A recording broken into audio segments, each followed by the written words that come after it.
Alex Eala is back in Spain, and this time she's not there on vacation.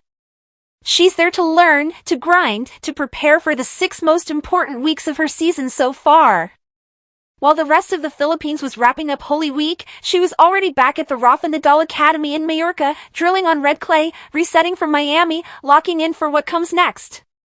Because the clay court season doesn't care about your feelings. It doesn't care that Miami was rough. It doesn't care that you just slid 16 spots in the rankings. It just starts Monday, April 6th in Austria. And she's going, all right, let's talk about what's actually going on here. Because this clay run is genuinely one of the most interesting stretches of her 2026 season. And to understand why returning to Mallorca matters so much right now, you need to understand what that academy actually is to Alex Eala. So, first, the Miami context. She went out in the round of 16 against Karolina Muchova 6-0, 6-2. It wasn't her match. She got 270 ranking points. And because she had to defend 390 from last year's Miami semifinal run, she walked away from Florida with a net loss of 120 points.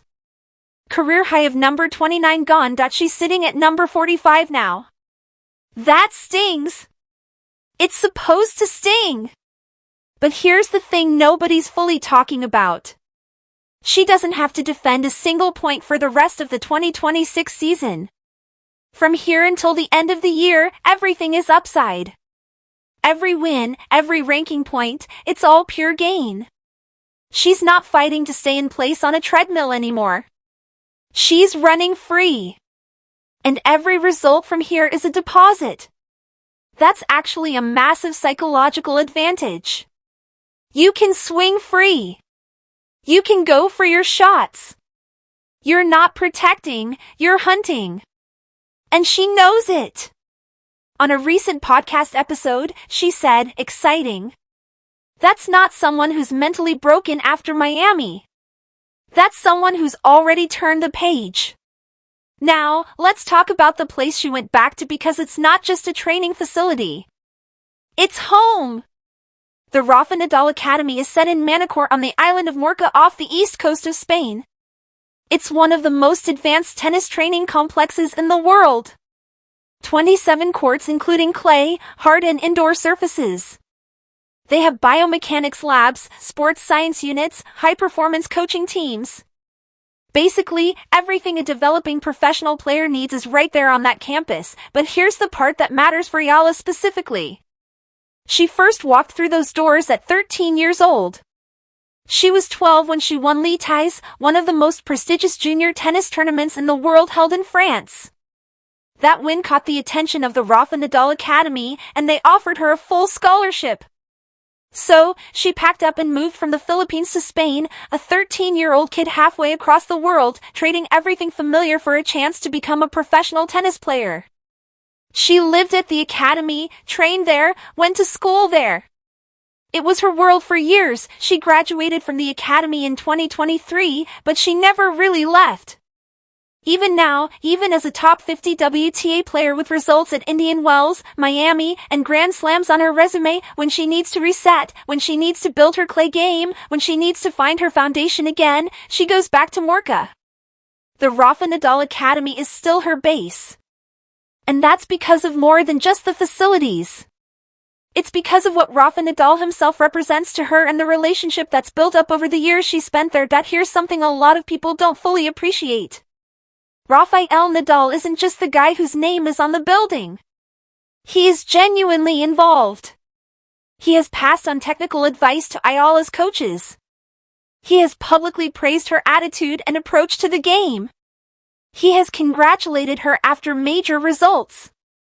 And his coaching staff, most notably Gabriel Harry, who runs the women's tennis program at the academy, has worked directly with EA throughout her development, building her game around the academy's principles of heavy topspin, relentless baseline construction, and mental toughness. And then in November of 2025, exactly 1 year after his retirement match, Rafa Nadal shared the court with Alex Eala for a special training session. Think about that for a second. This is the greatest clay court player who ever lived.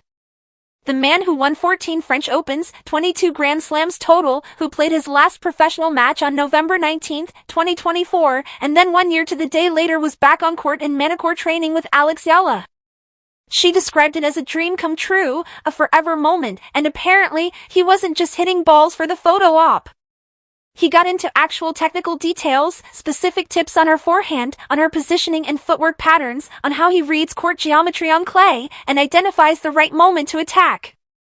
You genuinely cannot put a price on that. Getting that level of input from Rafa Nadal on a red clay court in Mallorca 1 year before your most important clay campaign to date, that's not a standard training experience.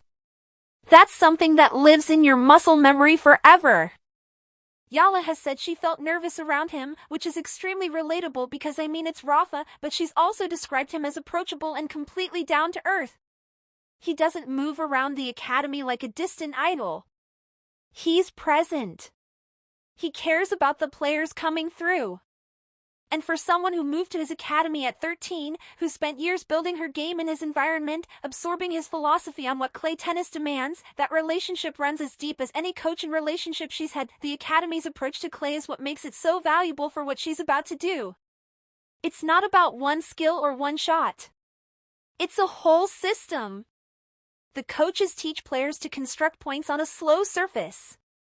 How do you spin to push opponents behind the baseline? How to redirect the ball at sharp angles. How to build pressure rally by rally until a short ball appears and you can attack. It's patient physical tennis. Everything Rafa built his career on.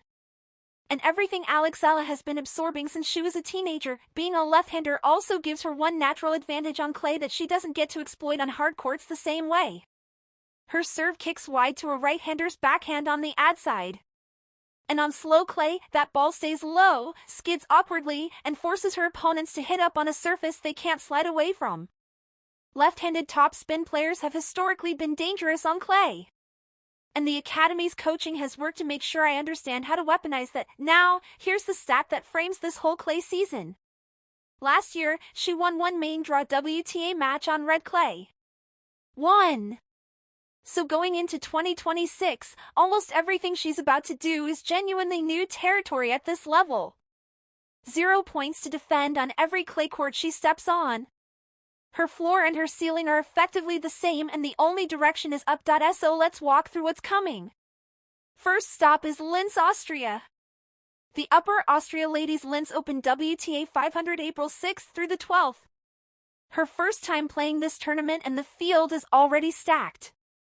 Defending champion Ekaterina Alexandrova headlines alongside Emma Navarro, Emma Raducanu, Jelena Ostapenko who hits the ball like she's trying to end it, Barbara Chikova, Katie Bolter, Sren Krista, and even Karolina Pliskova, a two-time Grand Slam finalist. Not a gentle introduction to the clay season, but here's what's different about Alex walking into that draw compared to 12 months ago: that he's not a wild card hoping nobody's heard of her. She's a seeded player. Coaches are preparing for her now, watching her matches, building game plans around her left-handed patterns, her ability to redirect the ball off both wings. That's a completely different dynamic, and it comes with a completely different kind of pressure. Then straight to Stuttgart, the Porsche Tennis Grand Prix. Also, WTA 500, April 13th to the 19th. Also a first for her. Stuttgart plays on faster clay than most European events where the ball skids more and rallies tend to be shorter. That could actually suit Eala well. She likes to take the ball early, step inside the baseline, and dictate. Heavy, slow grinding clay that rewards pure attrition is actually harder for her style than clay where aggressive play is rewarded. And then Madrid WTA 1000, April 21st through May 3rd. And this one is personal. Last April, she walked into Madrid and drew EJT in the first round, world number 1 at the time, on her best surface. She lost 64-46-26. And look, losing to Suede on clay is not a scandal. But the way that match went in the third set, the way Sweat dismantled her, that was a tutorial. Those memories don't go away. When I steps back onto the Madrid clay this year, she's not just playing a tournament. She's walking back into unfinished business. Then it's Rome. And then the real destination of this entire stretch, Roland Garros, French Open May 24th through June 7th. And this year, as a top 100 player, Eala has direct entry. No qualifying, no 3 rounds just to get into the main draw. She walks straight in. A year ago, you had to squint to imagine this moment.